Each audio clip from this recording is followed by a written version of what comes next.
دنیا میں سب سے بڑی خوشی حضور صلی اللہ علیہ وسلم کی تشریف آوری ہے۔ ہمیں جتنی بھی خوشیاں ملی ہیں اسی خوشی کے صدقے سے ملی ہیں۔ ہمارے لیے سب سے بڑی خوشی عید میلاد النبی ہے۔ اگر عید میلاد النبی نہ ہوتی تو کوئی عید نہ ہوتی، نہ چھوٹی عید ہوتی نہ بڑی عید ہوتی۔ سرکار مدینہ کی تشریف آوری سے بہاروں میں بہار آ گئی۔ حدیث شریف میں موجود ہے، ایران کے آتش کدہ میں 1000 سال سے مسلسل آگ جلتی رہی۔ ایرانی اس وقت آتش پرست تھے، آگ کی پوجا کرتے تھے، آگ کو خدا مانتے تھے۔ ایرانیوں کا ایک حفاظتی محکمہ تھا جو ہر وقت آگ کی حفاظت کرتا تھا۔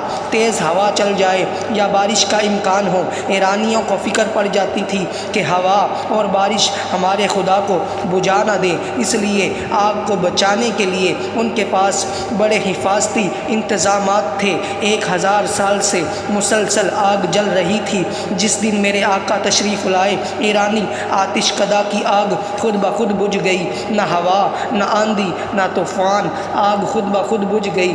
بادشاہ نے نجومیوں سے پوچھا، ایسا کیوں ہوا ہے؟ نجومیوں نے بتایا، آج وہ ہستی دنیا میں تشریف لائی ہے جس کے تشریف لانے سے صرف آتش کدہ ایران کی ہی آگ نہیں بجھی بلکہ دنیا کی ساری آگ ٹھنڈی کر دی گئی ہے۔ اللہ تعالیٰ کا نبی دنیا میں تشریف لائے تو دنیا میں برکتیں آتی ہیں، رحمتیں آتی ہیں، زحمتیں ختم ہو جاتی ہیں۔ پیغمبروں کی ولادت کے دن بڑے